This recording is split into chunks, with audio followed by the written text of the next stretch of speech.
5 taon lang namayapa ang ina ng magkapatid. Nag-asawang muli ang kanilang ama. Kaya simula ng araw na yun ay naging masalimuot na ang buhay ni Tala at Alex mula sa pagmamaltrato ng kanilang madrasta.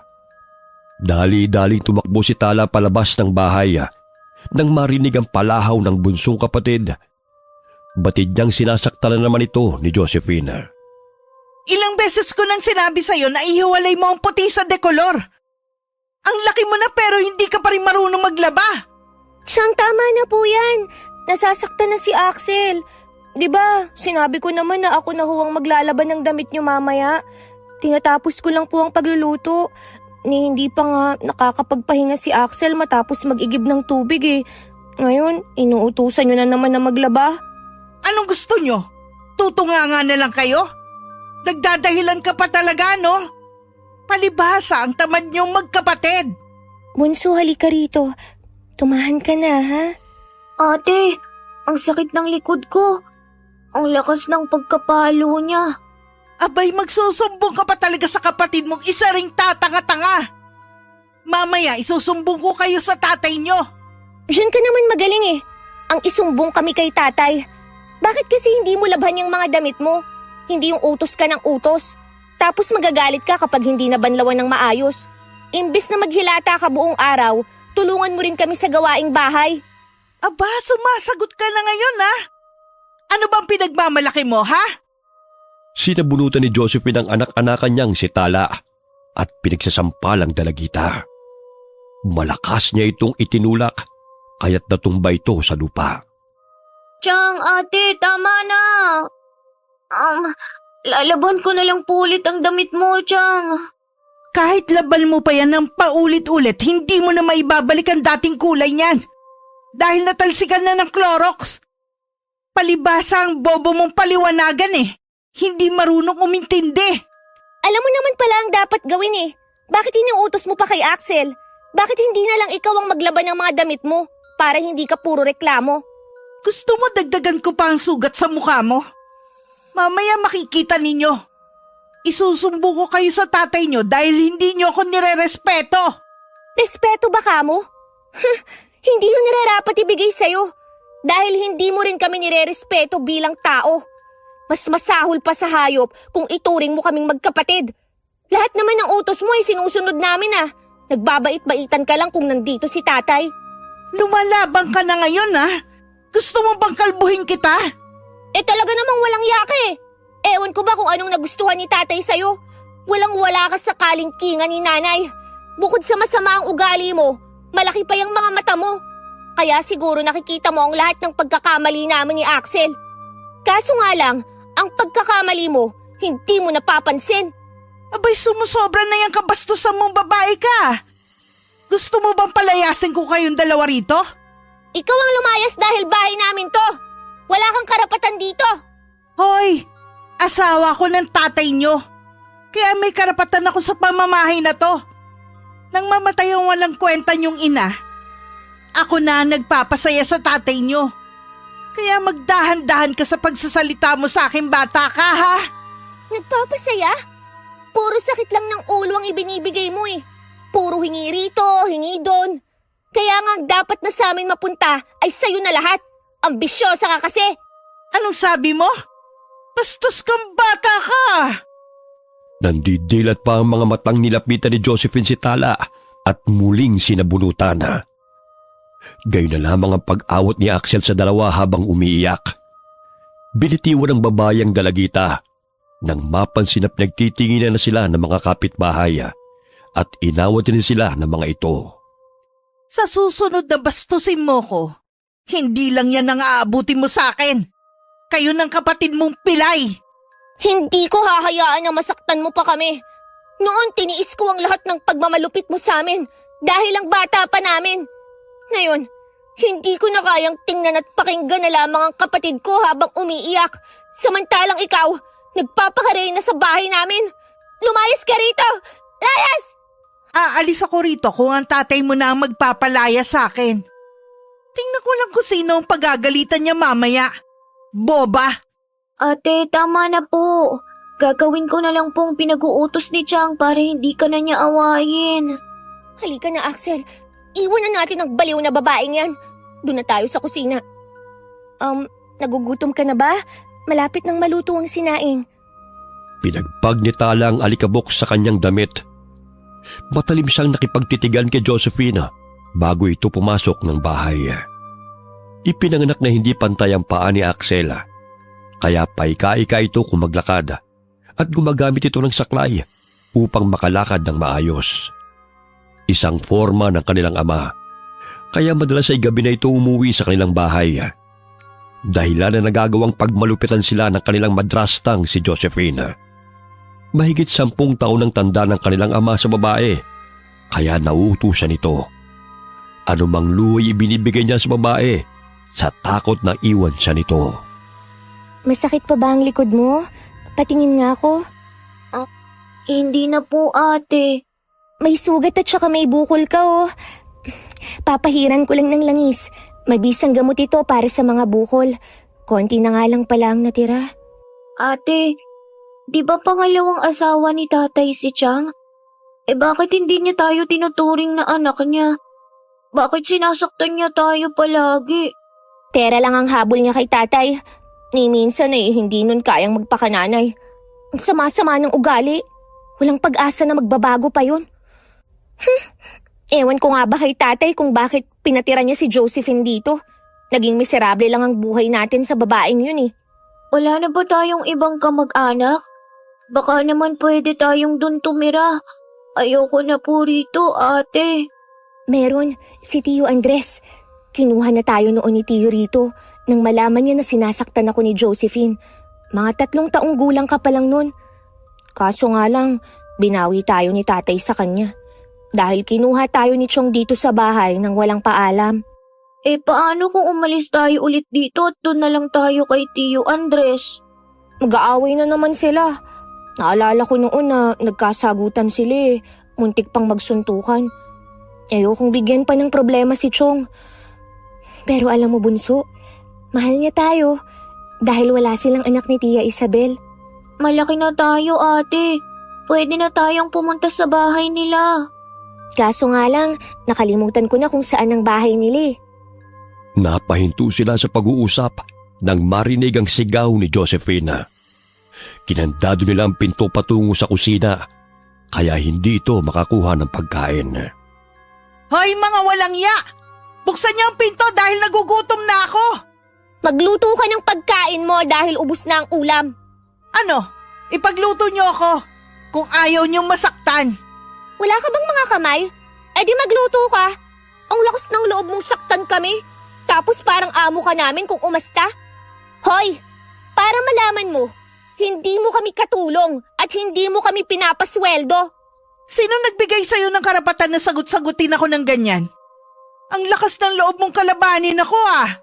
Nabago kang ulo ko sa lakas ng pagkasabunot mo. Kaya nahimasmasan ako na hindi mo kami katulong dito. Tsaka tingnan mo nga yung katawan mo. Ang laki-laki. Bakit ayaw mong magbanat ng buto? Hintayin niyo lang mamaya. Dahil malalaman ng tatay niyo ang ginagawa niyong to sa akin. Di magsumbong ka. Ano pa bang bago ron? Manhid na ang katawan ko sa pananakit niyo. Wala na akong pakialam pa. Galit na nagsisisigaw pa rin si Josephine. Ngunit wala itong magawa dahil maging ang pintuan sa likod bahay papunta sa kusina ay sinarado ni Tala. Kumain silang magkapatid habang nagtatatalak ang madrasta. Kumain ka ng marami, bunso ah. Hayaan mo siya. Narinig ko kaninang umaga habang nag-uusap sila. Hindi makakauwi ngayong araw si tatay dahil kailangan daw niyang mag-overtime. Tsaka bukas na siya uuwi. Panakot lang ni Josephine sa atin yun. Akala niya magdusa siya. Wala siyang pagkain ngayon. Baka paluin naman niya tayo kapag nakapasok siya rito. Di paluin niya. Basta wag kang lumayo sa akin ha, para hindi ka niya masaktan. Siguro kung nabubuhay lang si nanay, hindi ganito ang buhay natin ngayon, no? Sinabi mo pa. Ang bait ni nanay, bunso. Nakita mo ba ang litrato niya? Oo, doon sa kahon na itinago mo. Kamukhang kamukha mo siya, ate. Oo nga eh. Isang litrato na lang ni nanay ang natira dahil sinunog ni Josephine nang umuwi siya rito. Ay, wala pang isang taon na namatay si nanay. Nag-asawa na kaagad si tatay. Sabi niya noon, para daw may mag-alaga sa atin. Pero parang tayo pa ang nag-aalaga sa babaeng yun eh. Ano pa ang ikinamatay ni nanay, ate? Narinig ko noon, cancer sa bituka. Kaya kailangan nating kumain ng gulay at prutas at damihan ng pag-inom ng tubig. Nagsaliksi kasi ako tungkol sa sakit na yan eh. Kaunti pa naman uminom ng tubig noon si nanay, tsaka namamana rin yun. Ate, hindi ko na naririnig ang sigaw ni Josephine. Ano na kayang nangyayari sa kanya? Baka nahimatay na sa gutom. Buti nga sa kanya. Wala nang nagawa si Josephine kundi ang pumunta sa tindahan. Humihilab na ang kanyang tiyan dahil sa matinding gutom, kaya't bumili na lamang siya ng makakain. Mga buwisit na mga batang yun natuto ng lumaban. Palibhasa yun na nakuha nilang impluensya sa pagsama mula sa matandang Iroy na yun. Oh, Ineng. Anong may paglilingkod ko sa'yo? Tinawag mo yata ako. Ang lakas naman ng pandinig mo, tanda. Narinig mo pa talaga ang sinabi ko? Narinig kong tinawag mo ang pangalan ko eh. Umalis ka nga sa harapan ko, nabubuwisit ako sa'yo. May kailangan ka ba sa'kin? May lason ka ba riyan? Hoy, aanhin mo naman ba ang lason? May paggagamitan lang ako. Nako, masama yan, Ineng. Nakikilala kita. Ikaw yung madrasta ng 2 bata. Abay, may masamang balak ka ba sa mga bata bukod sa pananakit mo sa kanila? Hoy, tanda! Wala akong masamang balak sa kanila. At higit sa lahat, hindi ko sila sinasaktan. Dinidisiplina ko lang ang mga walang modo ng mga batang yun. Ngayon nga, inubusan ako ng pagkain eh. At hindi ako magawang ipagluto, kaya bumili na lang ako ng delata. Aanhin mo naman ang lason na sinasabi mo. Maraming daga sa bahay kaya lalasunin ko. Ganun ba? Hoy, sige, umuwi ka na para mamatay na ang mga daga. Oh, anong connect dun sa pagkamatay ng mga daga? Dahil ikaw ang lason sa bahay ng pamilyang sinira mo, kaya ikaw lang sapat na para mamatay ang mga daga. Buisit kang matanda ka! Hinay-hinay ka sa pananalita mo, Ineng. Baka ikapahamak mo yung matabil mong dila. Ang baho-baho, makaalis na nga rito! Padabog na nilisan ni Josephine ang tindahan. Pangising tinatanaw siya ni Lolo Iroy habang humihit-hit ng tabako. Totoo nga ang sumbong ng mga bata. Masama ang ugali ng babaeng yun. Kawawang Tala at Axel. Ilang sandali pa'y sumulpot sa tabi ni Lolo ang magkapatid. Niyakap nila ang matanda dahil mahigit 1 linggo itong hindi nagpakita sa kanila. Naging malapit sila kay Lolo dahil noon pa man, ito na ang takbuhan nila nung mamatay ang kanilang ina. Lalo na si Axel na sakitin noon. Si Lolo Iroy na ang gumagamot sa bata. Lolo, ang tagal mong hindi napagawi rito Saan ka ba nang galing? Sa kabilang baryo, may ginamot kasi pong kinulam. Namiss ka po namin, Lolo. Kumain na po ba kayo? Ay, oo, Iha. May dala pala akong prutas dito. Sa katunayan, gusto kong ibigay sa inyo itong guyabano. Ay, salamat po, Lolo. Nakasalubong ko yung madrasta ninyo. Abay, ang talim lang dila. Mag-iingat kayo sa kanya dahil wari ko, may masamang balak yun sa inyo. Huwag basta-bastang kumain ng pagkain na inihahain ng kung sino. Opo, Lolo. Ay, siya nga pala. Konti na lang po yung langis na ibinigay niyo sa akin. Meron pa po ba kayo riyan? Marami pa naman. O ito, sa inyo na tong isang bote. Ay, napapansin kong ang dami niyo na namang sugat at pasa kasi nagpang-abot na naman kami ni Josephine eh. Pero lumaban na po ako. Hindi pwedeng alipustahin na lamang niya kami ni Axel. Hindi hinahayaan ng mga ganyang klaseng tao. Gusto niyo bang bigyan natin siya ng leksyon? Anong leksyon, Lolo? Basta, ako na ang bahala sa kanya. Huwag niyo nang problemahin pa. Pero Lolo, baka kami naman ang pag-initan ng babaeng yun. Alam niyo naman sa tuwing may mangyayari sa kanya, kami po yung sinusumbong kay tatay. Hindi niya na magagawa pang makapagsumbong. Basta, huwag kayong mag-alala. Bukod sa pagiging manggagamot ay maalam rin si Lolo sa kulam at baranga. Ngunit hindi niya isinasagawa ang bagay na yon. Maliban na lamang kung may tao siyang labis na kinamumuhian. Lo, doon na muna kami sa bahay niyo. Nakakairita kasi ang pagmumukha ni Josephine eh. Mamaya, kung ano na naman ang maisip nun at ibuntun sa amin ang galit niya. Maghahanap lang naman ng aasawahin ulit ang tatay ninyo. Salungat pa sa ugali ng inyong ina. Ngayon, kayong magkapatid ang kawawa.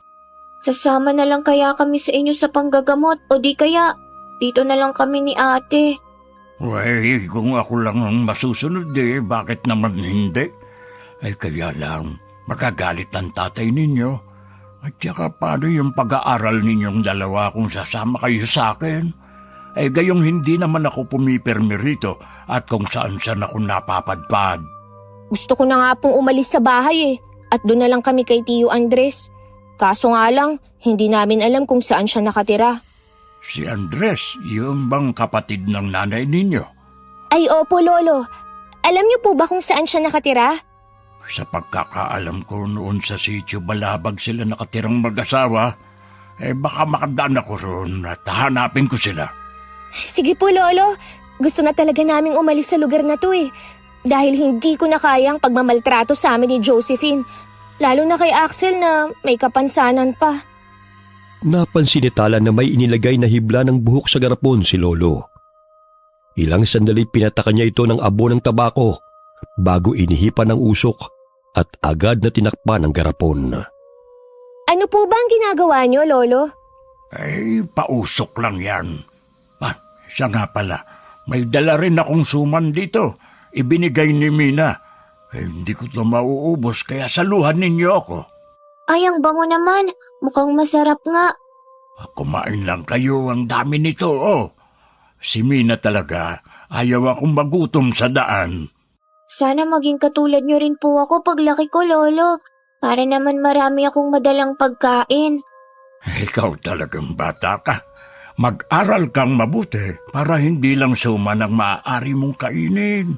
Sa gayon kapag nakapagtapos kayo sa pag-aaral, pwede kang maging doktor. Manggagamot ka pa rin pero malaki ang sahod. Tama si Lolo, bunso. Para ipakita natin kay Josephine na hindi na niya tayo kayang alipustahin kung may magandang trabaho tayo. Akala mo kung sino? Umaasa lang naman sa pera ni tatay. Tapos si tatay, paniwalang paniwala sa lahat ng sinasabi ng babaeng yun. Samantala, dali-daling lumagok ng tubig si Josephine nang maramdaman na kumakati ang kanyang lalamunan. Ilang baso ng maligamgam na tubig na ang kanyang ininom, ngunit hindi pa rin napapawi ang kate. Buiset! Ang kati ng lalamunan ko! Expired yata ang dalatang nabili ko sa tindahan ni Rosa. Malilintikan sa akin ng babaeng yun. Dali-dali niyang tinungo ang tindahan, bit-bit ang lata ng tuna. Tinadampag niya ang tindahan, dahilan na mabulabog ang nagpapahingang si Rosa. Hoy Rosa! Expired yata ang dalatang binigay mo sa akin eh. Kumatay ang lalamunan ko. Walang iya ka! Papatay mo pa talaga ako, ha? Ibinato nito ang lata sa harapan ng tindahan ni Rosa at hindi pa rin tumitigil sa pambubulyaw. Lumabas ang tindera at kinuha ang lata at binasa ang nakasulat. Ngunit hindi naman yun expired tulad ng sinabi ni Josephine. Uminit ang ulo ng tindera at binulyawan din ang babaeng nanggugulo sa tindahan. Hanggang sa nagsabunutan silang dalawa. Inawat lamang sila ng dalawang lalaki na bibili sana sa tindahan ng ginang. Lintik ka, Rosa! Papatay mo pa ang mga mamimili mo! Expired ang binibenta mo rito! Padabog na nilisa ni Josephine ang tindahan at bumalik sa bahay na kanyang tinutuluyan. Uminom na siya ng gamot sa allergy Ngunit hindi pa rin napapawi ang pangangati ng lalamunan. Hanggang sumapit ang hapon na halos hindi na siya makapagsalita na tila sinasakal siya sa leeg. Pagpasok ng magkapatid sa bahay, nadatna nila ang nagkalat na hiniwang luya sa mesa. Nakahiga sa sofa si Josephine habang tinutungga ang ginawang tsaa. Mga buwisit kayo! Kasalanan niyo to eh! Oh, bakit wala ka ng boses, Chang? Sa kasisigaw mo yan. Baka may nabulabog kang engkanto kaya pinarusahan ka ng ganyan. Siguro, pinakulam niyo ako sa matanda, no? Wala ka nang ang boses kung ano-ano pa ang pinaparatang mo sa amin. Pwede ba? Tumigil ka na sa gawain mong yan. Pinasok na lamang ni Tala ang mga damit na sinampay at hindi na muling kinausap ang madrasta. Kahit anong inom nito ng tsaang gawa sa luya, ay hindi pa rin napapawi ang kate ng lalamunan. Kaya't kinaumagahan ay pumunta na ito sa bayan at nagpakonsulta sa doktor. Sa wakas, tumahimik din ang bahay. Akalain mo yun, ate. Halos hindi na siya makapagsalita. Hindi kaya kinulam nga siya? Kung totoo man yun, mabuti nga sa kanya. Ang ingay-ingay at ang daming kaaway. Sinabi sa akin ni Aling Rosa kanina na nagsabunutan sila ni Josephine. Akalain mong sinabihan ba naman na expired ang mga paninda ni Aling Rosa? Ipinakita sa akin ng dilatang kinain ng bruhang yun. Sa susunod na taon pa mag-e-expire. Ano kaya ang sakit ni Chang? Malamang na engkanto. Sana tuloy-tuloy na nga yun para hindi niya tayo bulyawan araw-araw. Tsaka baka magbago na siya ate at bumait na. Naku, di mangyayari yun. Kahit siguro sa next life niya, hindi na yun babait. Nung nakaraang buhay niya siguro, buruhan na talaga siya. Niresetahan ng doktor ng mga gamot si Josephine. Ilang araw na niya itong iniinom, ngunit hindi pa rin natatanggal ang sakit ng kanyang lalamunan. Naisipan na nitong humingi ng tulong sa kakilalang manggagamot at napag-alaman na napagkatuan siya ng isang mangkukulam. Kaya mo bang patayin ng kumulam sa akin? Kilala mo ba kung sino ang buwisit na yon? Umiling-iling lamang ang matanda at sinabing hindi niya kayang patayin ang kumulam kay Josephine. Sapagkat wala itong balak na patayin ng babae, kundi gusto lamang itong bigyan ng leksyon. Batid ng matandang manggagamot na malinis ang intensyon ng kumulam kay Josephine, kaya't ayaw na niya itong kalabanin. Mahinang manggagamot ka rin pala eh. Hindi mo kayang labanan ng mga mangkukulam. O ito na bayad ko. Nasisiguro ko ang 2 batang may pakana ng paghihirap kong to. Bumuti ang pakiramdam ni Josephine, kaya't dali-dali siyang umuwi ng bahay. Ang inaakalang pagbabago ay salungat sa inaasahan ni Axel. Hoy, mga walang iya kayo! Akala nyo ba hindi ko alam na pinakulam nyo ako? Kaya hindi ako gumagaling kahit ilang tableta na ng gamot ang iniinom ko eh. Dapat nga magpasalamat ka dahil gumaling ka ni. Wala kaming alam ng kapatid ko sa kulam na pinagsasasabi mo. Nagmamaang-maangan pa talaga kayong dalawa, no? Hindi naman malabo yon dahil madalas niyong kausap ang mabahong matanda na si Iroy. Sa dami ng nakalaban mo sa baryong to, kami pa talaga ang paghihinalaan mong pinakulam ka? Di sana, kung kami nga ang may pakananon, dati pa namin ginawa yon. Hala, lumayas kayo rito mga demonyo kayong magkapatid. Akala niyong dalawa palalampasin ko ang ginawa niyo sa akin, ha? Lumayas na kayo bago ko kayo patayin. Hindi kami lalayas dito. Bahay namin to, kaya ikaw ang umalis. Bahay ko na to simula nang dalhin ako ng tatay niyo rito. Kaya bago ko kayo pagbuhuling dalawa, lumayas na kayo. Ayoko na makita pa ang pagmumukha niyong magkapatid, mga demonyo. Nanlilisik ang mga matang kinaladkad ni Josephine si Tala palabas ng bahay habang sumunod si Axel sa kanila. Kung meron ng demonyo sa pamamahay na to, ikaw yung Josephine! Kulang na lang tubuan ka ng sungay dahil sa sama ng ugali mo! Palabang ka talagang bata ka, ha? Kaya dapat sa'yo kalbuhin eh. Matapang ka eh. Ang tagal ko na nanggigigil sa'yo. Bitawan mo ang ate ko! Wala kang karapatang saktan kami! Aray! Ang likod ko! Ang sakit! Pwisit kang bata ka! Halika na ate, baka bumangon pa ang bruhang yan. Hindi na napigilan ni Axel ang sarili na hambalusin ng saklay ang madrasta. Namilipit ito sa sakit na nabitiwan si Tala, kaya't nagkaroon ng pagkakataon ng magkapatid na makalayo. Dinampot ni Tala ang ilang damit na nagkalat sa lupa at dali-daling tumakbo. Salamat, Bunso, sa pagtatanggol sa akin. Walang iya talagang babaeng yun. Ang lakas ng loob na palayasin tayo sa sarili nating bahay. May araw din siya. Babalik tayo rito at siya naman ang palalayasin natin. Sa ngayon, doon na muna tayo pansalang makituloy sa kubo ni Lolo Iroy. Paano kung wala na naman siya ron? Ipagdasal na lamang natin na nandun siya. Kung wala, kailangan nating hanapin si Tio Andres sa Sitio Balabag upang doon na muna manirahan. Kahit na magsumbong tayo kay tatay na pinagmamalupitan tayo ni Chang, lalabas pa rin na tayong dalawang may kasalanan dahil kakampihan na naman yung bruhang babaeng yun. Konting iyak at drama lang ni Josephine, bumibigay agad si tatay. Wala na tayong magagawa pa, kaya hayaan na natin siya. Pinuntahan ng magkapatid ang kubo ni Lolo Iroy. Ngunit wala roon ang matanda at hindi nila alam kung kailan ang balik nito. Napagpasya nilang maglakbay patungo sa Sitio Balabag kung nasaan ang address ng tiyuhin. Ate, wala tayong pamasahe. Paano tayo makakapunta kina Tiyo? Pwede naman tayong makisakay eh.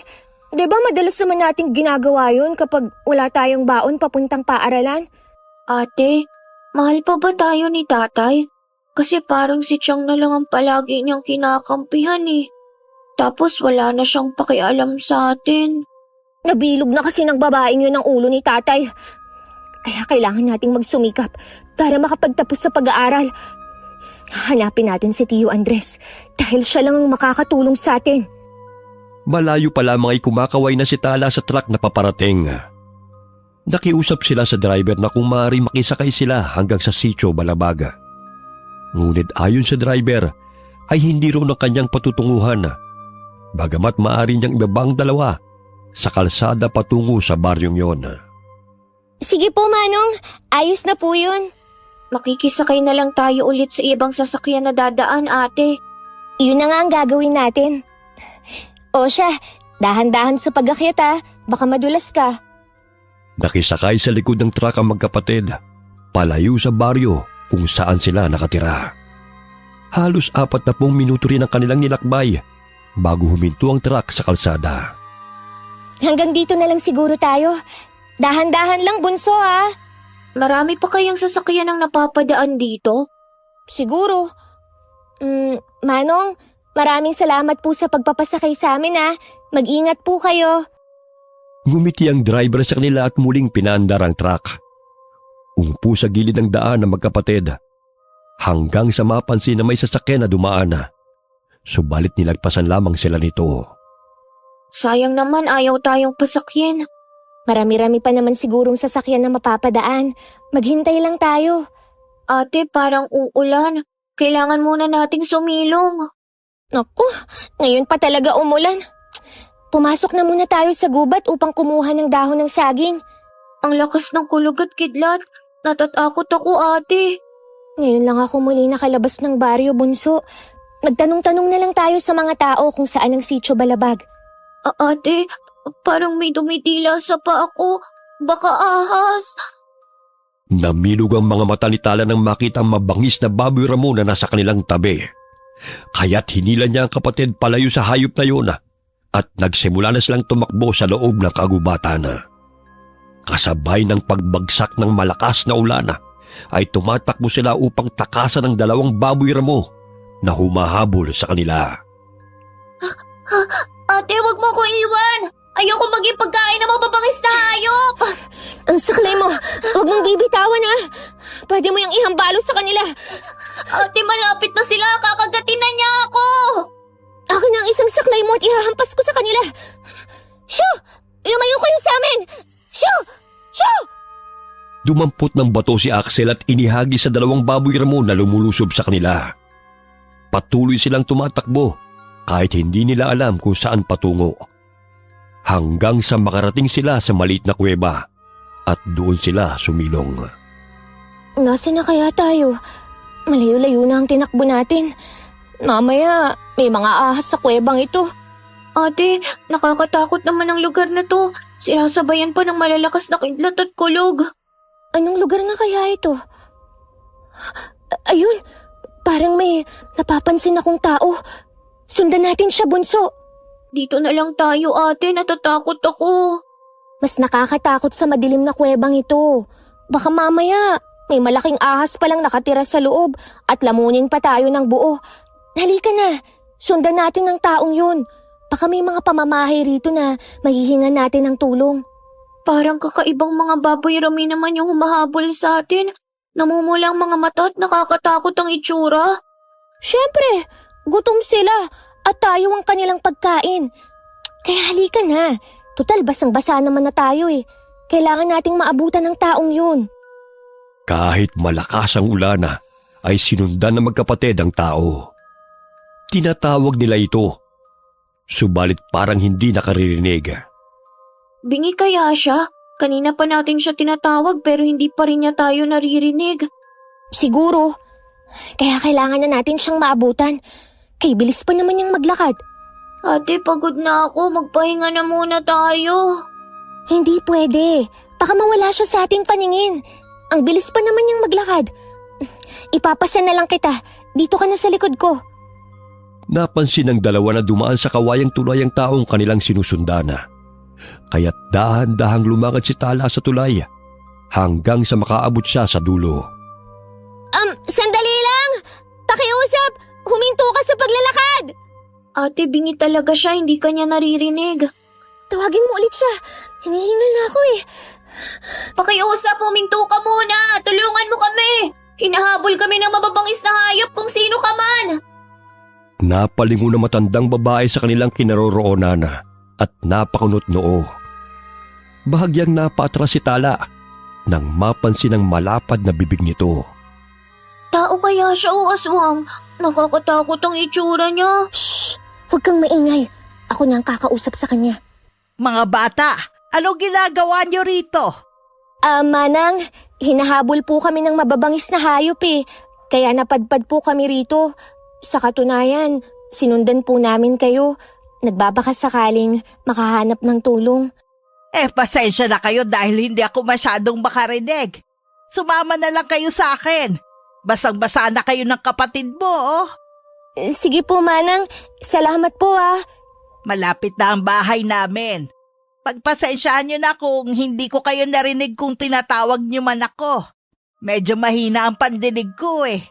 Manang, may mga aswang po ba rito? Sinabi niyang mahina ang pandinig niya, di ba? Kaya huwag ka nang magtanong. Ay, oo nga pala. Ilang sandali pa'y may naaninaw silang kubo. Mula sa bintana ay may nakasilip na dalawang babae na animoy kasing edad ni Tala. Nandito na ang bahay namin. Pumasok na kayong dalawa. Maraming salamat po. Malina ang pangalan ko. Ako po si Tala at itong kapatid ko si Axel. Halina kayo. Huwag na kayong mahiya. Yan pala ang dalawang mga anak ko. Sina Clarita at Clara. Kambal sila. Magandang araw sa inyo. Matalim na sinalubong ng tingin ng kambal ang kanilang mga panauhin. Walang salita ang kumakawala sa kanilang bibig. Ngunit tanging pagtango at senyas ang bati nila sa magkapatid. Umupo na muna kayo rito, ha? At kukuha lang ako ng damit na pamalit ninyo. Huwag na po, Aling Malina. May damit po kami ni Axel. Mabuti at hindi nabasa ng ulan dahil nakasilid sa plastic. Magbibihis lang po kami, ha? Diyan sa kwarto. Pwede kayo magpalit ng damit.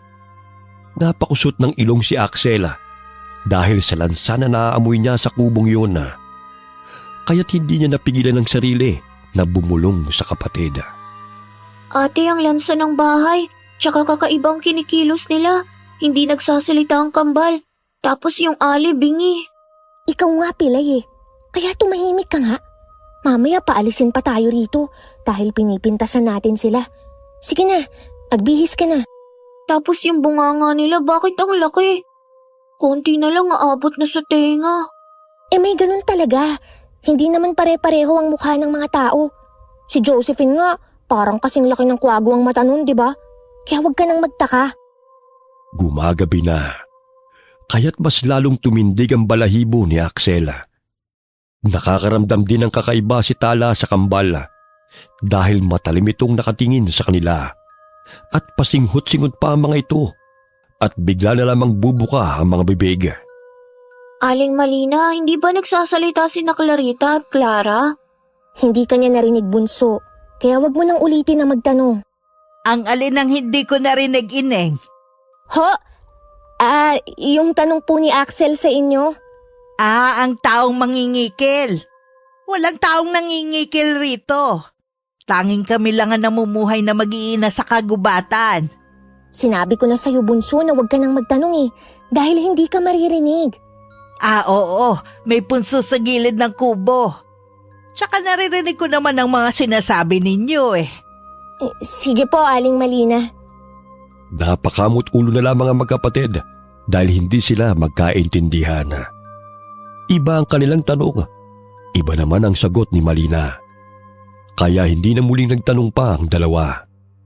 Maya-maya'y inihain ng babae ang kanilang hapunan. Inihaw na karne at sopas. Dahil sa matinding gutom, ay agad na sinunggaban ni Axel ang karne. Subalit iniluwa niya ito ng malasahan ng dugo. Parang hilaw pa pong karne, Aling Malina. Bakit mo naman iniluway ang karne? Hindi ka ba nasarapan sa luto ko? Pwede po bang isalang ulit sa apoy? Dumudugo pa kasi. Akin na nga yan, bunso. Kahit anong sabihin mo, hindi ka pa rin niya naiintindihan. Ibinalik ni Tala sa nagbabagang apoy ang karne na kinakain ng kapatid, maging ang nakalagay sa plato niya. Nalalansan din siya sa sopas, kaya't ang saging na lamang ang kinain nilang magkapatid. Ayaw nyo ba sa luto ko, ha? Gusto nyo pagluto ko kayo ulit? Huwag na po kayong mag-abala, Aling Malina. Ayos na po kami ni Axel sa saging. Hindi lang po kami sanay sa malasadong pagkaluto Ate, grabe, sarap na sarap ang kambal sa karne kahit di pa masyadong luto. Alam mo ate, parang hindi sila normal na tao. Umalis na lang kaya tayo rito. Mahinang bumubulong si Axel sa kapatid. Sa tuwing kinakausap naman ni Tala ang babae, ay sumisenya siya upang maintindihan siya nito. Nangangamoy na ang karne. Kunin nyo na at sunog na, Ayoko nang kumain ate, nawalan na ako ng gana. Busog na ako sa saging. Busog na po kami. Ibibigay na lang po namin sa kambal yung karne. O sige, kung gusto nyo magpahinga, bakante sa kabilang kwarto. Doon kayo magkapatid. Sige po. Halika na, Axel. Gusto ko nang magpahingi. Nakakapagod kausap si Aling Malina. Bukod sa pagsasalita, kailangan pang umaksyon. Hinaan mo yung boses mo. Mamaya marinig ka pa ng kambal Malamang, nakakarinig ang dalawang yan kahit hindi nagsasalita. Naunang magpahinga ang magkapatid, samantalang patuloy na kumakain ang mag-iina. Nakangisi pa ang kambal habang nakatingin sa dalawang papasok ng kwarto. Nakakakilabot sila. Paano kung mga aswang pala sila? Basta, kailangan nating maging handa anumang oras. Yung saklay mo, ilagay mo rito. Pwede natin tong panghampas sa kalaban. Ate, napapansin mo ba ang tingin nila sa atin? Ang talim at parang nag-uusap sila sa pamamagitan ng tingin. Hindi ko rin alam kung saan tayo pupunta kung sakaling aalis tayo ngayong gabi. Sumiksik sa tabi ni Tala ang kapatid. Ramdam niya ang takot nito, kaya't niyakap na lamang niya si Axel. Pwede ka nang matulog. Babantayan kita, bunso. Ate, maaari naman tayong dumaan sa bintana. Umalis na lang kaya tayo rito ngayon. Tignan mo sila, parang nag-uusap sila Magkadikit ang kanilang ulo. Isasara ko na muna ang pinto para naman isipin nila na nagpapahinga na tayo. Tapos mauna kang lumabas ng bintana. Sige po, ate. Dahan-dahang lumabas ng bintana si Axel at sumunod si Tala. Nasabit pa sa pako ang suit niyang damit, dahilan na hindi siya kaagad nakababa ng bintana. Ano ba to? Kung kailan ka nagmamadali, doon pa masasabit ang damit ko sa pako. Ate, dalian mo na riyan. Sandali lang. Nasabit kasi ang damit ko sa pako eh. Hinila niya ang damit, dahilan na bigla yung napunit at bumulusok siya pababa ng bintana. Aray! Ang sakit ng tagiliran ko. Ate, halika na. Parang tapos na silang kumain. Sige, tayo na. Ang dilim, saan na tayo pupunta nito? Maghanap tayo ng bahay. Baka meron tayong madadaanan. Hinahawi nila ang mga dahon sa daan. Hindi may kubli ng magkapatid ang takot. Hindi man nila alam kung saan sila patutungo. Ngunit naroon pa rin ang pag-asa na may matatagpuan silang bahay. Ilang sandali pa'y narinig nila ang sigaw ng kambal na animoy nagulat nang wala na sila sa silid kung saan sila nagpapahinga. Bunso, kailangan na nating bilisan dahil alam na nila na umalis na tayo sa kubo. Ate, hindi ko makita ang daan. Sige lang, Bunso. Magpatuloy ka lang sa paglalakad. Ate, sinusundan na nila tayo. Nahihirapan na akong makatakbo. Ipapasa na lang kita sa aking likod. Hampasin mo sila ng saklay kung sasaktan ka nila. Hinihingal na tumakbo si Tala karga ang kapatid. Nakaramdam siya ng pagod, kaya't saglit silang napahinto sa malaking puno ng akasya.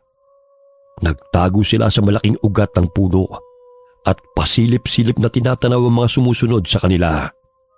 Tangi ang liwanag ng buwan na nagsisilbi nilang ilaw.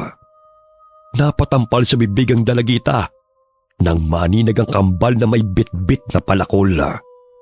Malapad ang ngisi ng mga ito habang ginagala ang paningin sa paligid.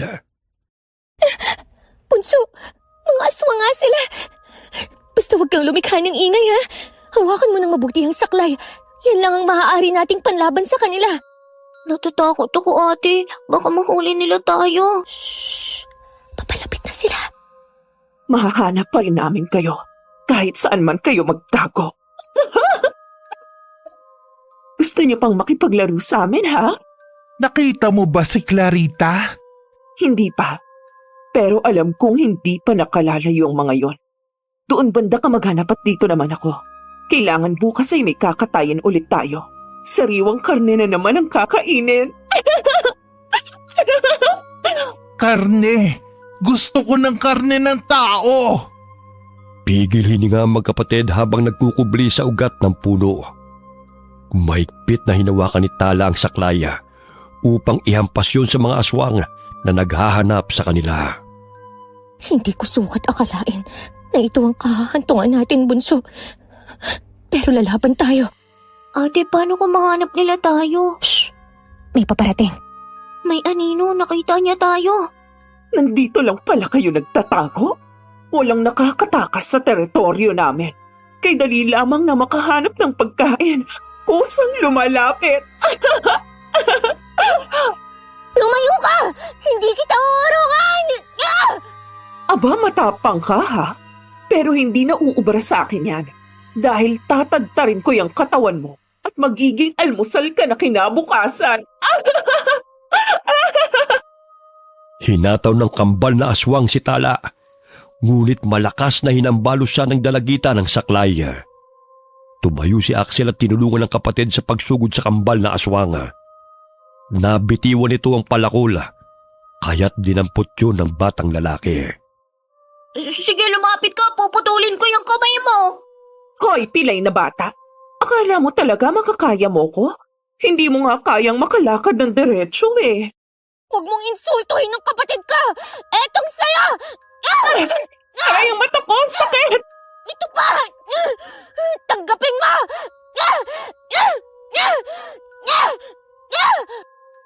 Paulit-ulit na hinambalos ng saklay ni Tala ang aswang, dahilan na pumalahaw ito at napasubsob sa lupa.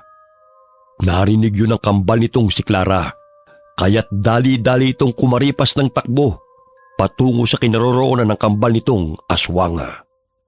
Halika na, Bunso! Kailangan na nating makalayo rito! Ate, dala ko ang palakol. Akin na yan! Ito ang saklay mo! Hindi alintana ng dalawang madulas na daan, basta makalayo lamang sila sa mga aswang na gustong pumatay sa kanila. Hanggang sa mabangga ni Axel ang tao na nasa kanyang harapan. Ate, aswang! Ngayon mo ang kapatid ko! Etong saya! Hinay-hinay lang mga bata. Lolo Iroy! Lolo, ikaw nga! Lolo, hinahabol kami ng mga aswang. Tulungan niyo po kami. Gusto po nila kaming patayin. Muntik mo pang biyakin ng bungo ko din ah. Ay, teka lang. Bakit kayo narito? Anong ginagawa ninyo sa lugar na ito? Pinalayas kami ni Chang, kaya umalis kami sa baryo upang puntahan si Tio Andres.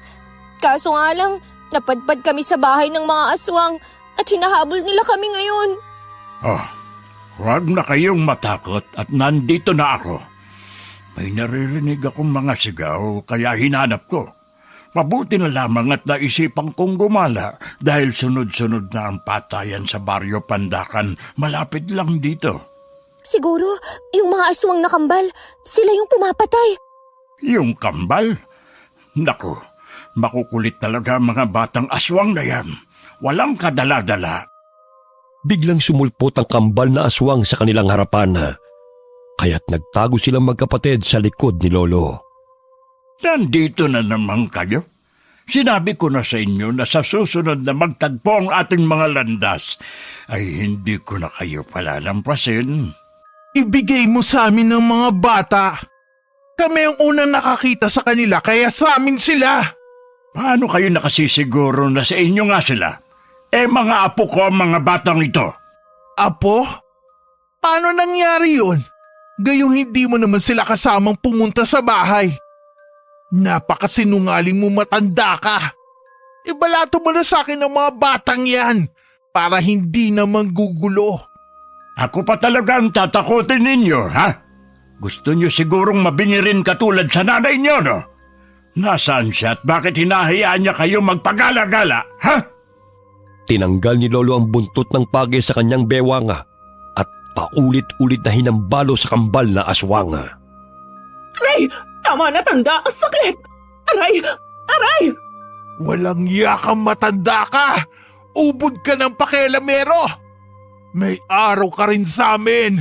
Sa susunod, ikaw ang gagawin naming pagkain! Hahalukain ko ang laman loob mo! Tandaan mo yan! Lumapit kayo kung gusto ninyong makuha mga batang ito. Sige, lapit! Aray! Ang sakit! Magkikita pa tayong muli, tanda! Ngunit sa pagkakataong yun, sisiguruhin ko luluhod ka sa harapan ko! Kumaripas ng takbo ang kambal na aswang dahil sa takot sa matandang manggagamot.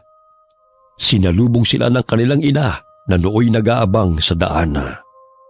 Sumama na muna kayo sa akin. Hindi pa ako maaaring makaalis sa baryong ito dahil sunod-sunod na salot ang nangyayari dito. Pwede po namin kayong tulungan ni Axel, Lolo. Basta turuan niyo kami sa mga dapat naming gawin. Ang mag-inang yun ay hindi pangkaraniwang mga aswang. Mabuti na lamang at nakatakas kayo sa kanila. Siguro kung hindi kami nakaalis ng maaga ni ate, marahil naging ulam na nila kami. Mabuti na nga lang po, malakas ang kutob ni Bunso eh. Ay siya, sumunod na kayo sa akin upang makapagpahinga na kayo. Ang dami ninyong galos oh. Ang tatalas kasi ng mga talahib. Sigurado ko, mas marami ang sugat ni ate sa paa. Ngayon ko lang naramdaman ng hapdi. Malayo po ba rito ang tinitirahan niyo, Lolo? Malayo-layo pa. May ginamot din akong bata malapit lang dito eh. Ay, sigurado akong ang inang aswang ang may kagagawa ng paghina ng bata. Hinihigop niyang enerhiya ng biktima hanggang sa mamatay. Mamaya ay gagamutin ko rin kayo dahil nararamdaman ko ang negatibong enerhiya na pinadapo niya sa katawan ninyong dalawa. Malalim na ang gabi nang makarating sa tinutuluyang bahay sina Lolo at ang magkapatid na Axel at Tala. Agad na ginamot ng matanda ang mga sugat ng dalawa. Maglalaga lang ako ng dahon ng bayabas para mahugasan yung mga sugat ninyo. Ang sakit ng paa ko sa katatakbo. Mabuti na lang po at dumating kayo, Lolo. Ano po bang klaseng aswang sila? Aswang sa gubat ang maginang yun. At kayang magpalit ng anyo bilang hayop kailanman nila nanaisin. Palipat-lipat sila ng tirahan upang makapambiktima. Hindi sila pumipirme sa iisang lugar lamang. Bingi po ang nanay nila, Lo. Napansin ko parang napigtas po ang isang tenga nun. Ako ang may kagagawan kung bakit nabingi ang babaeng yon. Nahuli ko siya sa silong. Bibiktimahin sana niya yung bagong silang na sanggol. Nagkataon, napadaan ako. Kaya nagpambuno kaming dalawa. Nasaksak ko siya sa tenga, ngunit nakatakas siya. Sayang. Kaya pala. Mali na po ang pangalan niya. Mas nakakatakot pa ang mga anak niya kaysa sa kanya. Makukulit ang mga batang yon. Kahit matanda hindi pinapalampas. Oo siya, kumukulo na ang nilagang dahon ng bayabas. Ihalo nyo na yan sa tubig sa timba para makapaglinis na kayo ng katawan. Nagsindi ng kandila si Lolo at sinindihan ng insenso. Sabay sambit ng mga kataga. Ilang sandali pa'y pinausok niya yon sa kabuuan ng bahay at muling ibinalik sa altar. Kumuha siya ng baga mula sa kalana at inilagay sa bao ng nyoga. Binudburan niya yon ng insenso at mga tuyong halamang gamot. Inilapag niya yon sa paanan ng magkapatid hanggang sa kumapal ang usok. Hayaan niyong itaboy ng usok ang negatibong enerhiya na dumapo sa inyong katawan. Lo, ano po ba ang mangyayari kung hindi po kami mapausukan at maitaboy ang negatibong enerhiya? Unti-unti kayong magkakasakit. Mahiwagang mahikang itim ng mga aswang. Kayang-kaya kayong patayin sa pamamagitan ng hangin o di kaya'y simpleng paghawak lamang. Hinihigop nilang enerhiya ninyo sa pamamagitan nun nakapagbibigay sa kanila ng lakas. May mga damit ako dyan. Magpalit na muna kayo. Ang laki ng damit, parang pari na ako nito. Lalaban ko na lang bukas yung mga damit natin. Pagpasensyahan nyo na muna mga damit ko. Bukas manghihiram tayo sa mga kakilala ko rito para namang komportable kayo. Ayos na sa akin, Tolo. Huwag nyo na po kaming problemahin pa. Siya. Magpahinga na kayong mga bata. Mamaya tapos na rin ang sinasagawa kong orasyon. Hayaan na lang nating umusok yung insenso para maitaboy ang mga masasamang enerhiya. Bago matulog ay pinahira ni Tala ng langis ang kanilang mga sugat upang maibsan ang hapdi. Awang-awa si Lolo Iroy sa magkapatid. Kaya't napagpasyan niya ang pansamantalang kupkupi ng dalawa hanggang naroon sa lugar na yon. Kinabukasan, nagising ang magkapatid sa ingay ng mga manok sa paligid. Gising na pala kayong mga bata. Halina kayo't nang makapag-almusal na tayo. Aray, ang sakit ng mga binti ko. Ang sakit din ng buong katawan ko. Sa layo ba naman ang tinakbo nyo Halina kayo rito para naman mabawasan na yung pananakit ng katawan ninyo. May tiyaan na gawa sa malunggay rito, Lo, may bahay rin pala kayo rito? Pwede bang dumito na lamang kami hanggat hindi pa namin nakikita si Tio Andres? Oo naman. Nagpatayo na ako ng kubo dito dahil madalas naman ako nang gagamot dito. Para naman may natutuluyan ako kapag matagal ang pamamalagi ko sa baryong ito. Mamaya gusto niyo bang magkatay tayo ng manok? Sige po, Lolo. Siya. Bago yun, itong kamote at saging na muna ang almusal natin. Napasigaw si Tala nang biglang may dumungaw sa bintana. Naglalaway pa ito at nanlilisik pa ang mga mata. Lolo, may aswang! Aswang? Ay, bata ka Tinubuan ka na ng nervyos. Tumayo ka sa akin! Alis! Alis! Si Lily Nining, kapitbahay natin. Hindi siya aswang. May sakit lang siya pero mabait yan. Lily? Akala ko ang kambal na aswang na. Masayahin niyang si Lily. Natuwa lang siguro nang malaman niya na may bagong salta dito sa baryo. Bakit naglalaway siya? Tapos, parang gusto kong hablutin. Nakakatakot po siya, Lolo. May sakit siya sa pag-iisip.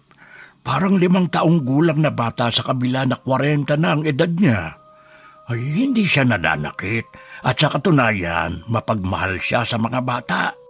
Grabe naman ang mga naninirahan dito sa baryo. Kung hindi aswang, mapagkakamalan pang aswang. Halika na, kumain ka na rito. Nalipasan ka na ng gutom Habang kumakain, pumasok si Lily sa kubo at nanghingi ng makakain sa kanila. Tumatawa pa ito habang nakangiwi ang mukha. Etong kamote oh. Gusto mo bang balatan ko para sa'yo?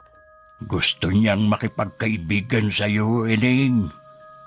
Oo nga po, Lolo. Mabait naman po pala siya. Baka gusto niya ng saging, marami pa oh. Lolo, malayo po bang sitio Balabag sa baryong to? Oo, 3 baryo pa ang lalakbayin bago makarating doon. Ay, ang layo pala. Ang problema lang sa atin ay ang transportasyon. Madalang ang sasakyan, lalo na nang sinalakay na mag-inang aswang ang mga sasakyan na dumadaan sa kalsada. Kaya kung lalakarin aabutin ng 4 na oras o higit pa bago makarating doon. Dito na lang po muna kami, Lolo, para may katuwang ka sa panggagamot. Buhat na makarating ang mag-iinang aswang dito sa baryo hindi na tumitigil ang krimen at mga sakit. Kailangan kong puksain ang mga aswang na yon bago ko lisanin ang baryong ito. Kawawa ang mga tao, lalo na mga kabataan at buntis. Turuan niyo po kami sa mga dapat gawin, Lolo, para naman po maging handa kami sa muli nilang paglusob. Ang pangit ng itsura nila, ang laki ng mga bunganga. Dumito na muna kayo. Pupunta lang ako sa kabilang bahay. Titignan ko ang kalagayan ng bata.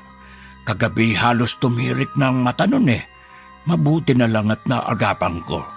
Sige po, Lolo. Lumabas ng bahay si Lolo bitbit ang basket na naglalaman ng mga halamang gamot. May nakitang makabuhay na halaman sa papag si Axel, kaya kinuha niya yon. Ate Tala, di ba pangontra din itong makabuhay na halaman sa aswang? Ilalagay ko to sa saklay ko. Oo, napapaitan sila sa halamang yan. Para hindi na sila makalapit sa atin, itatali ko lang to sa saklay ko. Baya-maya'y lumabas ng bahay si Lily, habang hinawakan sa kamay si Tala. May gusto itong sabihin, ngunit hindi ito makapagsalita ng diretsyo. Umaaksyon lamang ito at agad namang naintindihan ng dalagita. Tingnan mo siya, Axel.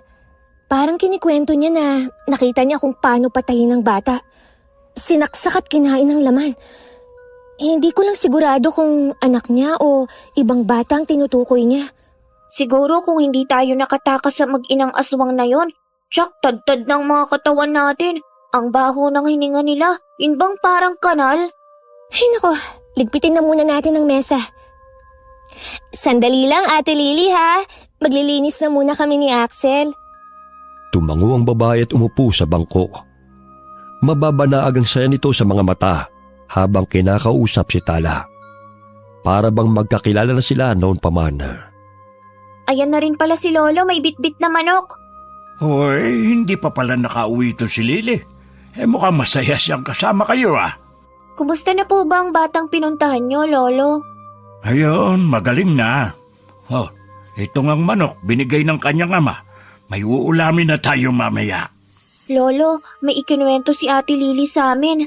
Parang takot ang mukha niya habang umaaksyon siya. Para bang may pinatay na sanggol?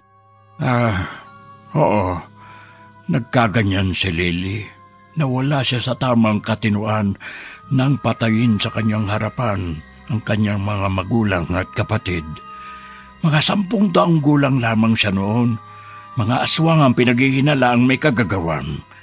Mabuti nga lang at nabuhay pa siya dahil sa mga taong napadaan sa kanilang bahay at tumulong sa kanila.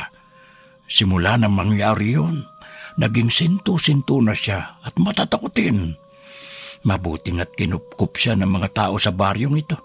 Kaya kahit papano nanumbalik ang kanyang sigla.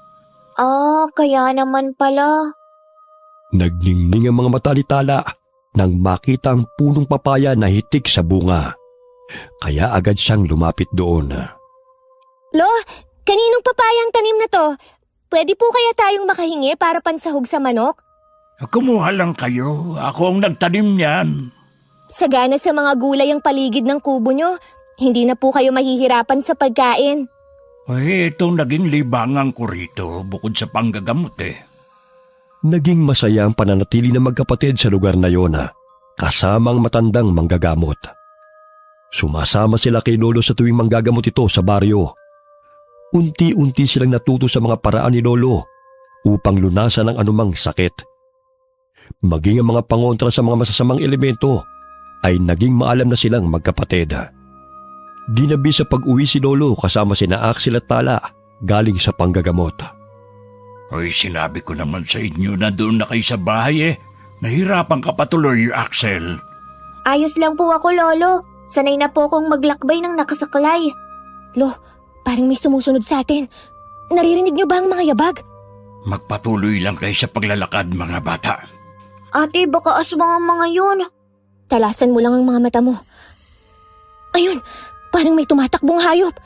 Di ba nagaan yung baboy ramong mga aswang? Marahil sila na nga yun. Kinalas ni Lolo ang buntot ng pagi na nakatali sa kanyang bewang at iginala ang paningin sa kasukalan. Maging alisto kayo, mga bata. Alam kong nasa paligid lamang sila. Lo, wari ko yung mga hayop sa paligid. Hindi kaya sila na yan? Makiramdam lang kayo. Sige na, magpatuloy lang kayo sa paglalakad. Naririnig niyo bang kakaibang sipol na yun, ate? Nakakakilabot naman yun. Tinatawag nila ang isa't isa sa paraang yan. Kaya maghanda kayo. May paparating na mga baboy ramo. Axel, umilag ka! Sinugod sila ng dalawang mabalasik na baboy ramo. Dahilan na matumba si Axel. Ngunit bago pa siya napay na mabangis na hayop, ay malakas na hinampas ni Lolo ang buntot ng pagi sa likod nito. Dahilan na umalingaw-ngaw sa loob ng gubat ang atungal ng baboy ramo. Kasamahan mo pala ang dalawang batang yan, tanda. Ngayon sisiguruhin ko na papatayin ko na kayo sa pagkakataong ito. Wala kaming ititira sa inyo. Wala kayong kadaladalang mag-ina. Naghahanap lang kayo ng sakit ng katawan. Ikaw na matanda ang walang kadala-dala. Itigil mo na ang pagtulong sa mga tao. Baka nakakalimutan mong sila ang dahilan kung bakit namatay ang iyong asawa at anak. Isa kang hangal, Iroy! Yun ay dahil sa kagagawa ng katulad ninyong mga masasamang aswang. Niyanggaw ninyo ang asawa kong si Luisa at pinatay ang aking anak. Hindi pa kayo nakontento? Pinaako pa ninyo ang kasalanan na hindi naman si Luisa may kagagawan sa pagkamatay ng mga bata, kundi ang kapatid mong itinuring na kaibigan ng asawa ko. Mga traidor kayo! Kahit anong gawin at sabihin mo, hindi pa rin magbabago na ang mga tao ang pumatay sa mag-ina mo. Bakit hindi ka nalang sumanib sa amin para patayin ng mga tao para makapagiganti ka sa kanila? Napakakitid ng utak mo, Malina. Hindi lahat ng mga tao ay kasing sama ninyo. Hindi magbabago ang isip ko na puksain ang mga aswang na kagaya ninyo hanggang sa huling hininga ko. Hindi ko makakalimutan ang ginawa ninyo sa aking pamilya. Hindi mga taong pumatay sa aking mag-ina, kundi kayong mga aswang. Sinugod ni Lolo ang inang aswanga. Mabilis itong tumakbo upang iwasan ang buntot pagi na hinahambalos ni Lolo. Mula sa puno'y tumalo ng inang aswanga at nilundagan ito si Lolo. Kaya't nagpagulong-gulong sila sa damuhana at nagpambuno. Kung hinahayaan mo lang kami, hindi tayo aabot sa ganito, tanda. Ilang kasamahan ko na ang pinatay mo. Kaya hindi ako titigil hanggat hindi ka rin napapatay. Wala kayong karapatang mabuhay sa mundong ito. Uubusin ko ang lahi ng angkan ninyo na siyang dahilan ng pagkamatay ng mag-ina ko. Hindi ka nag-iisip, tanda. Hindi mo kami kalaban, kundi ang mga taong tinutulungan mo. Huwag mong bilugin ang ulo ko dahil sa baluktot mong paniniwala. Dahil sa kasakiman at kawalang hiyaan ninyo, kaya kayo tinutugis ng mga tao. Sinakal ng inang aswang si Lolo, kaya't ganun din ang paglaban ng matandang manggagamot sa kanya. Nagpalitan sila ng lakas, hanggang sa muli nagpagulong-gulong sila sa damuhana. Samantala, paulit-ulit na hinambalos ni Axel ang saklay sa baboy ramong sumusugod sa kanya. Nandilat ang mga mata ng bata, nang biglang nagbago ito ng anyo bilang aswang. Tigilan mo yung paghahampas mo, bata. Ang sakit! Aray! Aray! Akala mo etong sayo!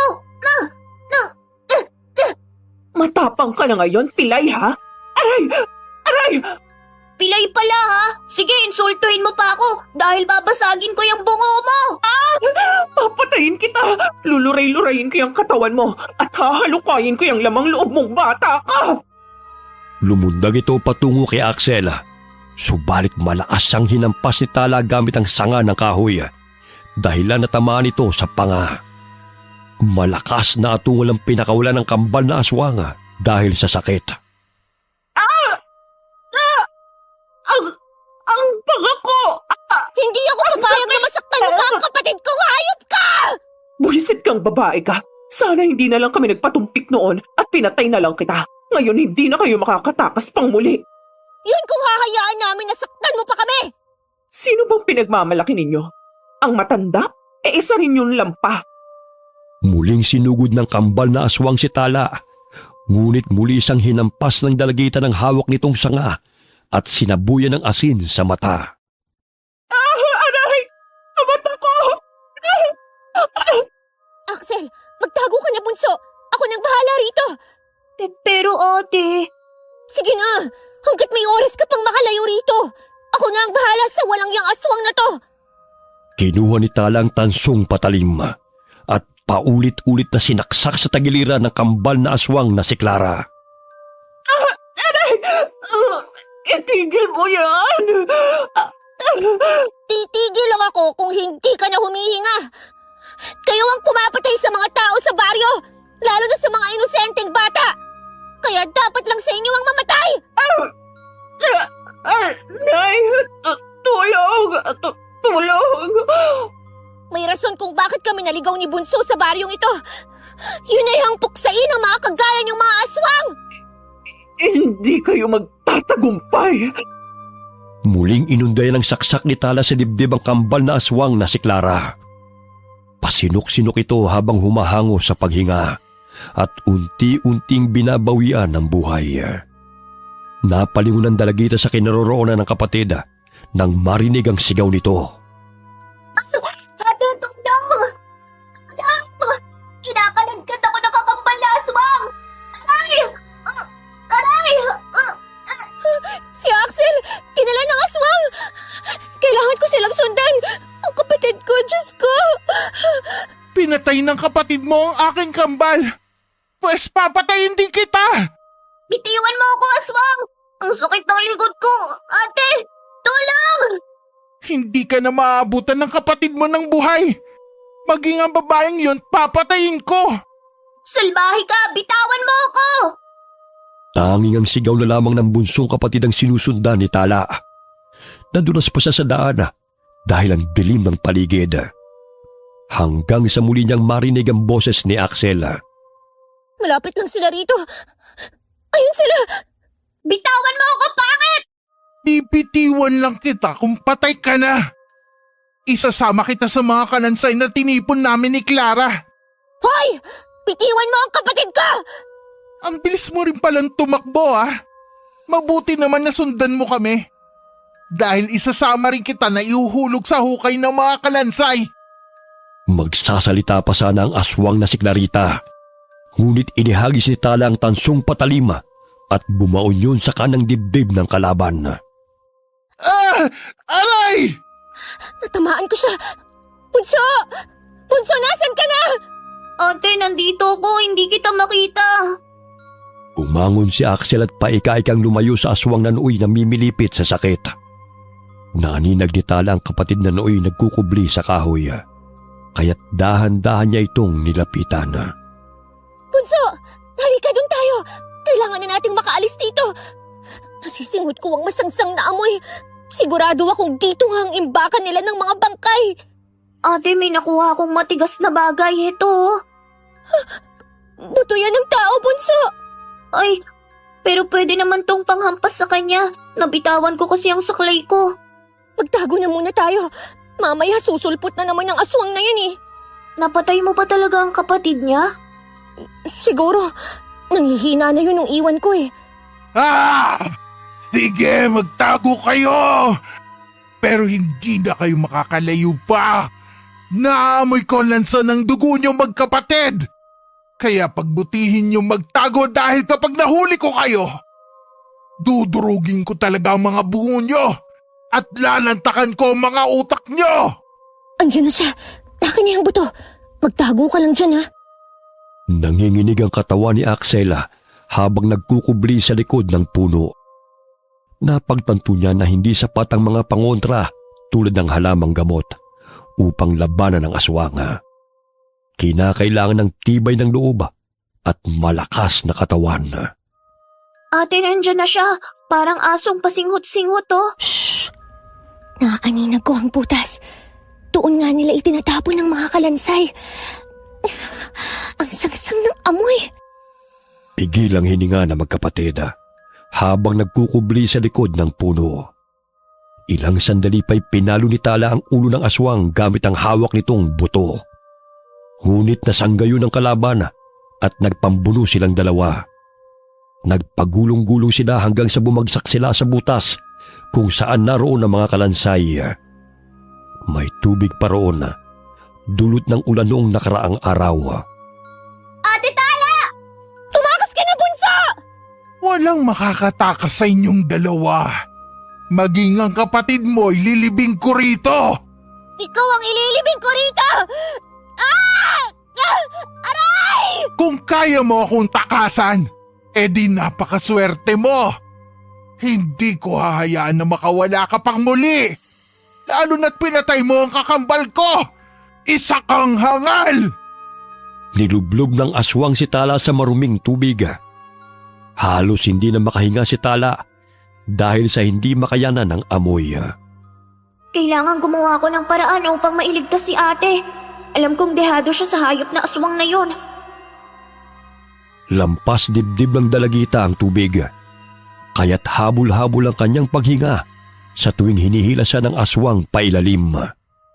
Bukod sa malansang amoy, ay halos mamatay siya sa pagkakasakal nito sa kanya.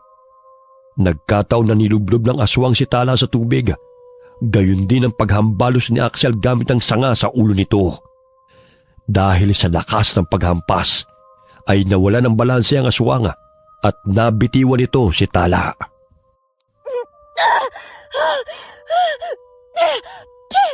Ang langsa ng tubig! Bunso, nasan ka na? Ate, nandito ako! Abutin mo tong sanga para makaahon ka riyan! Nawala ng malay ang aswang, kaya bilisan na natin! Eto, abutin mo! Maghanap ka ng mas mahaba pa riyan! Nadudulas sa kamay ko eh! Sige, sandali lang! Akala mo makakatakas ka pa, ha? Papatayin kitang babae ka! Kailangan ko ng sandata. Pwede na tong bungo.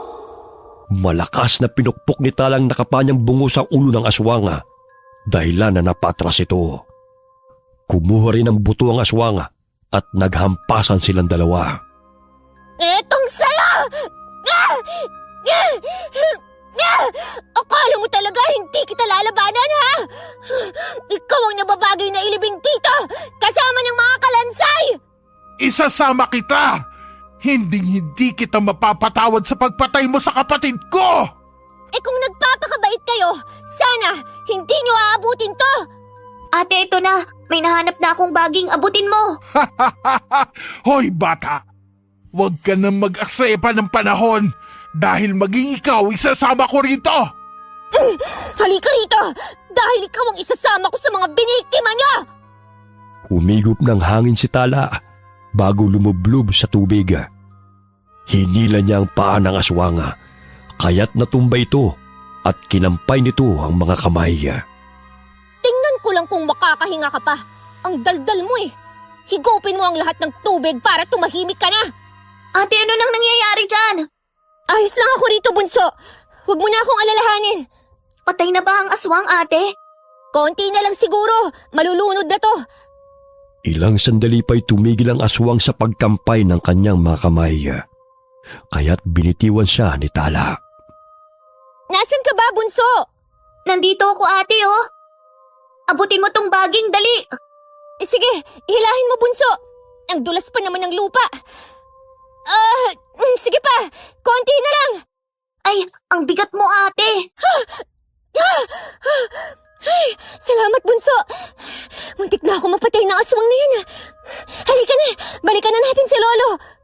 Saan tayo dadaan? Ang dilim-dilim. Parang sa bandang kaliwa. Hindi ako sigurado pero subukan na lang natin.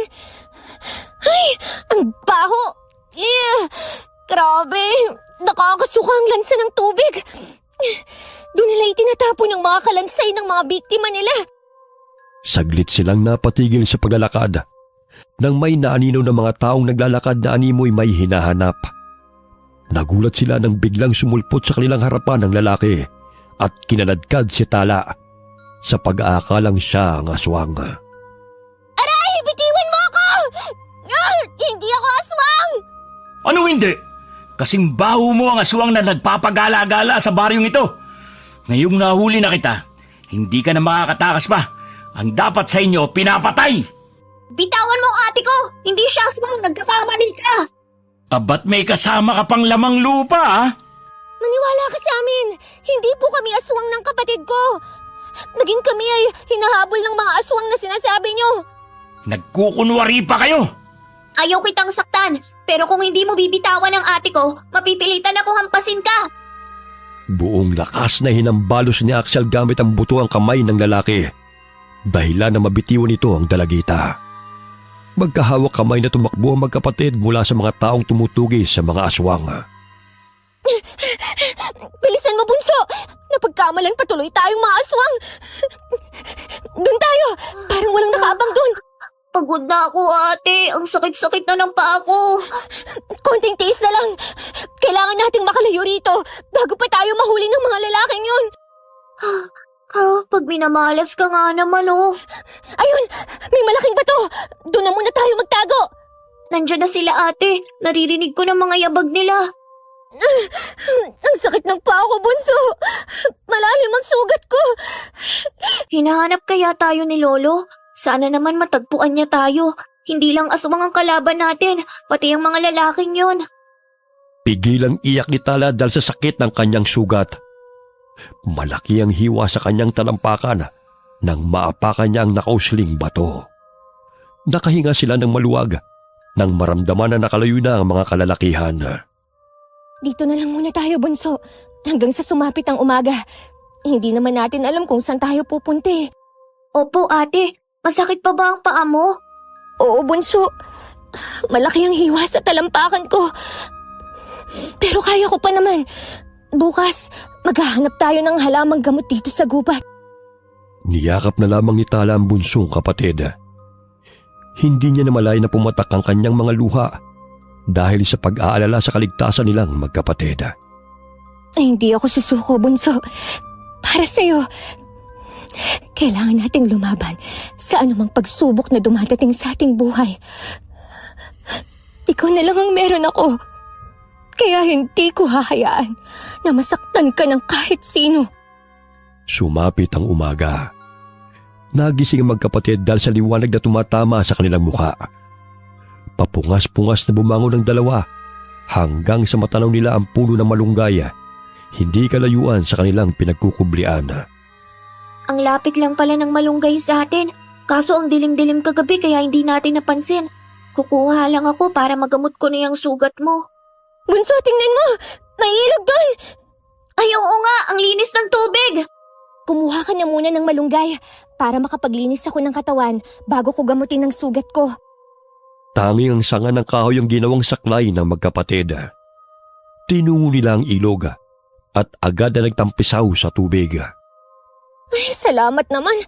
Hindi na ako mabantot katulad kanina. Napagkamalan patuloy akong aswang. Anong lugar na kaya to? Walang katao-tao pero aswang meron. Akin na yung dahon ng malunggay para magamot ko na tong sugat ko. Baybayin kaya natin ang ilog. Baka may mga pamamahay tayong makita. Sana naman hindi na bahay ng aswang. Parang ayoko nang humingi ng tulong. Baka magkamali na naman tayo eh. Subukan na lang natin, ate. Magtago na lang tayo ulit kung mapaghihinalaan nating aswang. Sige, halika na. Pahinto-hinto sila habang binabagtas ang ilog. Mahigit 1 oras na silang naglalakad, ngunit hindi pa rin sila nakakakita ng tao. Hanggang sa may matanaw silang kubo. At sa labas nun ay may mga naglalaro mga bata. Bagamat napatras sila, nang mapansin na matandang babae na pamilyar ang mukha. Magtago muna tayo, bunso. Parang si Malina yun eh. Ang inang aswang ng kambal. Tingnan mo, parang papunta siya sa kubong yun. Hindi kaya may mga kasamahan pa sila? Umalis na tayo rito. Delikado ang lugar na ito, bunso. Ayun, pumasok nga siya sa kubong yon. Kaya siguradong bahay nila yon. Tayo na, bago pa tayo katahin ng mga aswang. Bumalik sila sa gubat at nagsimulang maglakbay. Muli nilang nadaanan ng hukay kung saan sila naglaban ng kambal na aswang. Lumitaw pa ang ulo ni Clarita na nooy wala ng buhay. Doon tayo, bunso. Mas ligtas pa tayo sa gubat dahil meron tayong mapagtataguan. Ate, makakaligtas pa kaya tayo? Siyempre naman, huwag kang mawalan ng pag-asa. Ano na kaya ang nangyari kay Lolo? Nakaligtas kaya siya mula kay Malina? Buhay pa ang ina ng kambal. Sana naman, nasa maayos na kalagayan si Lolo. Halos mawala na ng malay si Tala dahil sa pagod. Dumidilim na ang kanyang paningin dahil sa sakit ng kanyang sugat sa talampakan. Bigla na lamang siyang natumba, kaya't impit na iyak ang ginawa ni Axel dahil sa nangyari sa kapatid. Ate, gumising ka! Huwag mo akong iwan! Bunso, hanapin mo si Lolo. Hayaan mo na ako rito. Hindi kita iiwan, bumangon ka na riyan! Hindi ko na kaya. Sige na. Kapag nahanap mo na siya, balikan mo ako rito. Ilang sandali pa'y tuluyan nang nawala ng malay si Tala. Maya-maya'y may dumaang mag-ama na nangangahoy, kaya't tinulungan sila ng mga ito. Napabalikwas ng bangon si Tala nang maramdaman na may dumampi sa kanyang mukha. Lolo? Lolo, buhay ka!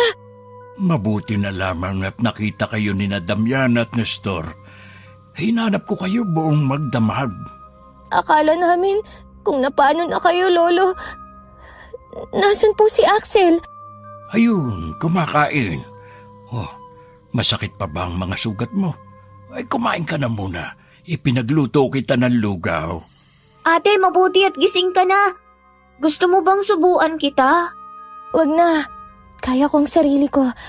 Tsaka ipagpatuloy mo na ang pagkain. Tapos na ako. Buti na lang hindi aswang ang tumulong sa atin at kakilala pa ni Lolo. Magpahinga na muna kayo. At ako'y kukuha ng mga halamang gamot sa gubat. Mag-iingat po kayo, Lolo. Pinuntahan ni Lolo ang lugar kung saan sinabi ni Axel. Tumambad sa kanyang paningin ang hukay kung saan naroon ang mga kalansay.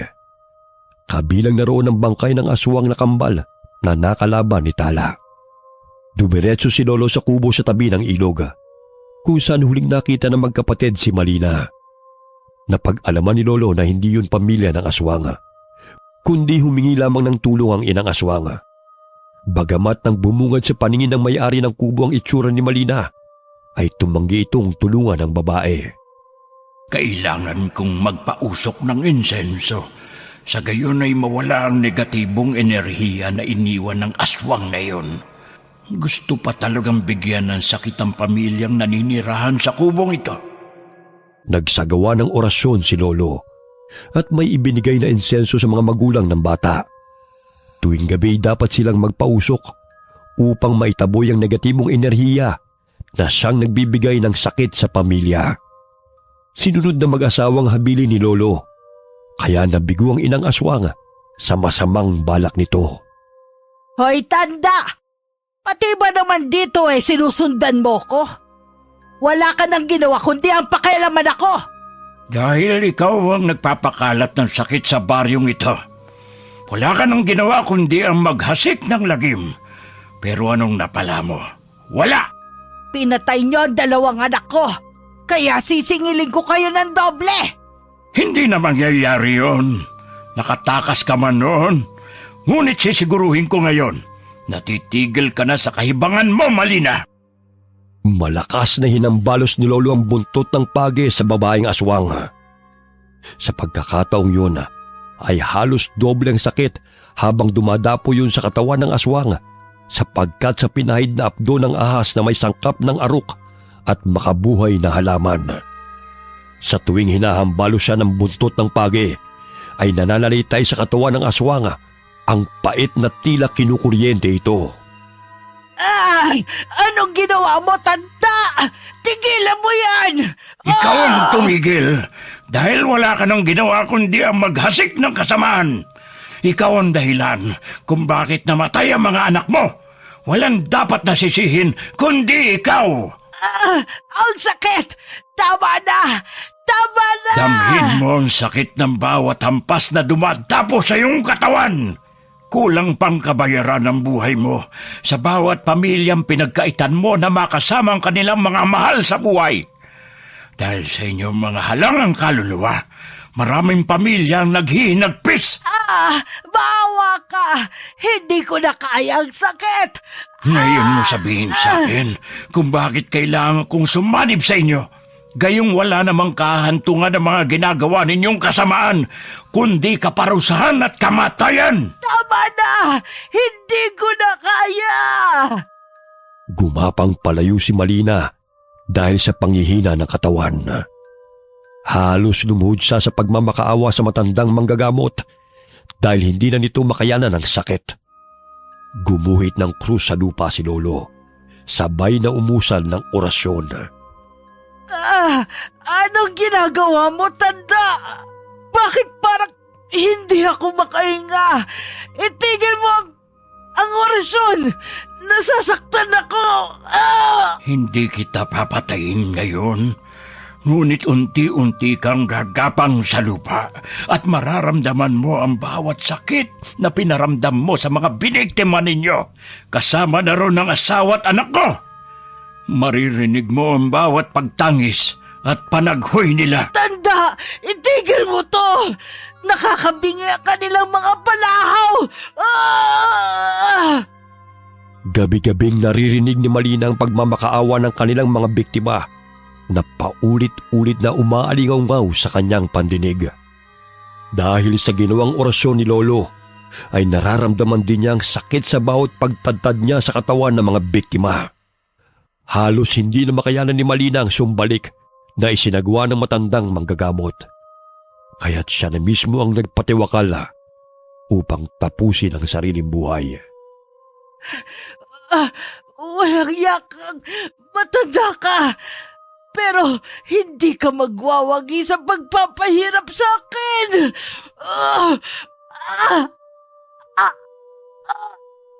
Dilat ang mga matang natagpuan ng mga mangangahoy ang bangkay ni Malina na nakasabit sa puno, habang mahigpit na nakapulupot ang baging sa leeg nito. Nabalitaan yon ni na Lolo at ng magkapatid. Patay na po si Malina, Lolo. Oo, Iha. Mabuti na yun upang hindi na mamuhay sa takot ng mga tao. Baka naman nabaliw dahil namatay ang mga salbahe niyang anak, Lolo. Hayaan na natin sila. Bukas na bukas, hahanapin natin ang Tio Andres ninyo. Kailangan niyong magpatuloy sa pag-aaral, hindi yung tumutugis ng mga aswang.